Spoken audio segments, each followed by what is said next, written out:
Today we're going to be looking at the build that I put together for Challenge Rift that's also slaying in Vanguard. Let's go.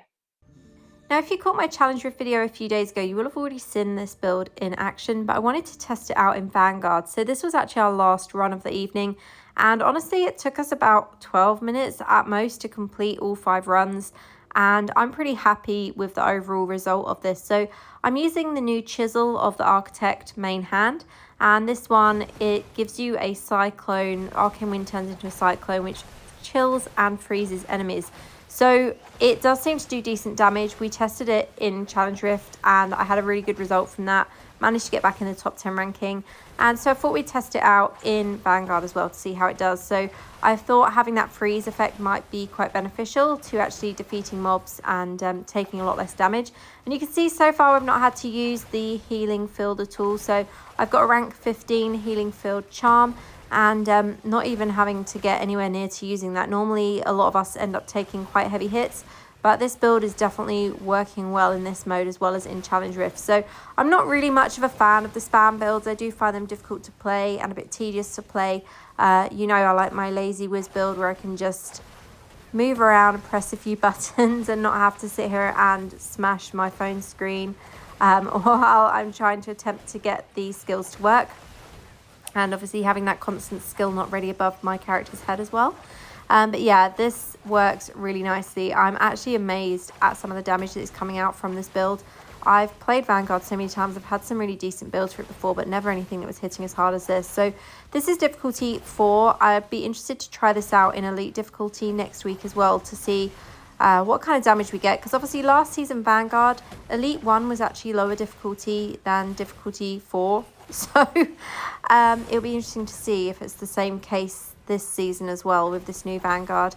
And it was a lot quicker to take the boss down this time as well. Had to use my healing field here because I did actually finally take some damage, which is the first time in the whole Vanguard. And just like that, boss is defeated.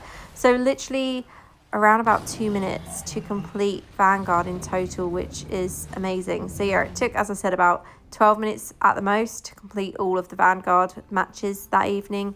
And that was 5 matches in total that we did. So let's take a look at the build and I'll talk through it all top line.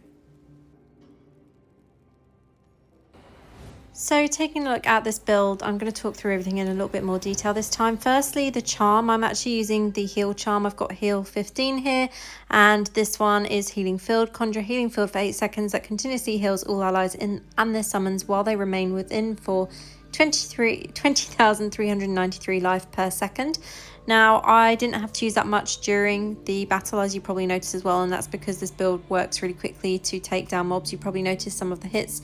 Most of the hits were over sort of like 4 million. Then for set items, we've got 4 pieces of Feasting Barons. Increases the duration of all your harmful effects by 30%. Increases damage done from all other sources by 20% to enemies suffering under your loss of control effects. We've got 2 pieces of Vitus. Increase the duration of all beneficial effects on you or your party members by 30%. And we've got 2 pieces, we have, 2 pieces of End Winter. Your damage is increased by 15% when attacking chilled enemies and by 30% when attacking frozen enemies. Bosses immune to chill and freeze effects will become marked, triggering these bonuses. So that works on the bosses by marking them instead, and it works on the mobs by freezing them.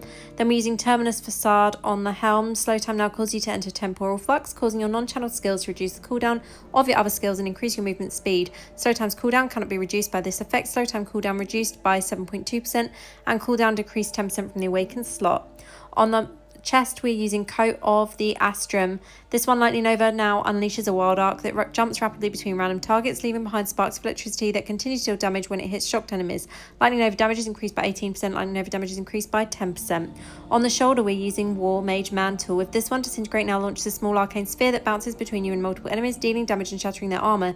Disintegrate damage is increased by 18%, Disintegrate damage increased by 10%. We're using Raptor's Tail on the pants. This essence, when Disintegrate hits a shocked enemy, unleashes a chain lightning, dealing 15,417 damage to the target and 2 nearby enemies. Cannot occur more often than once every 1 second. Damage increased by 90%. Disintegrate damage increased 10% from the awakened slot. On the main hand, we're using the new Essence Chisel of the Architect, and this works really nicely. Arcane Wind now unleashes an icy cyclone in a targeted direction that explodes on contact with an enemy or upon reaching its final destination. This icy explosion damages chilled enemies and freezing those that were already chilled. Arcane Wind damage increased by 18%, Arcane Wind damage increased by 10%. We're using Older Crystal to coincide with this on the first offhand. Arcane Wind now also freezes chilled enemies for 2.4 seconds, cannot occur more often than once every 3 seconds, 5 seconds for players, and Arcane Wind damage is increased by 10% from the Awakened slot. Thunderbird's Bite. On the alternate main hand, Lightning Nova damage is increased by 19%. Lightning Nova cooldown decreased 10% from the Awakened slot. We're using Trifling Piffle on the alternate offhand. When Lightning Nova hits a shocked enemy and unleashes another Lightning Nova, cannot occur more often than once every 4.5 seconds. Lightning Nova cooldown is decreased by 10%, and the only sets that we've got for curse properties, we've got 3 pieces of Atropede. When you deal continuous damage to an enemy, a dark field will appear under them, dealing 24% of your damage every second for 6 seconds to enemies that remain in the area. Effect cannot occur more often than once every 60 seconds. And we've also got 5 pieces of the Detested. Create a dark void beneath you that lasts for 6 seconds. When you use a skill that causes loss of control, enemies take 24% of your damage every second they remain within the area. Additionally, damage dealt to enemies in the void is increased by 6%. Effect cannot occur more often than once every 40 seconds. Then with legendary gems, we're using Bloodsoaked Jade, Starfire Shard, Rolling Consequence, Blood Flow, Void Spark, Bottled Hope, Wolf Fuel, and Colossus Engine. I have for Paragon, let's take a look at that. Paragon, I'm using Slinger. We're using Careful Aim, Sharp Eye Precision, Bloodthirst, and Deadly Intent. And then lastly, for Warbound buff, I'm using once again the Attacker buff. So I haven't really changed anything here from what I was using originally. The Attacker buff, I'll read through it for those that didn't see my other video for this build. Attacker damage done increased by 3.5%. Attacker critical hit chance increased by 1%. We've got that twice, so that is 2%. Attacker increase your damage dealt by 1% for 2 seconds. Every time you deal damage, this effect stacks up to 10 times, but is removed when you take damage. Attacker increases critical hit chance by 3% while above 70% of your total life. And lastly, increase your critical hit damage by 10% while your critical hit chance is greater than 70%. So that is everything in this build. And as you saw it in action, it works really quickly. I would say that new main hand for Wizard is really good for Arcane Wind. Originally, I wasn't that impressed with it, but it definitely seems to work nicely within this spam build, and it's something that I'm going to continue using in game. Let me know if you're going to try this out in the comments below. As always, thank you so much for watching. If you've enjoyed this video, please consider donating on Buy Me a Coffee so that I can attempt to get a gaming laptop and better my content even further. Thank you for being here, and have a great day. Official Diablo Partner.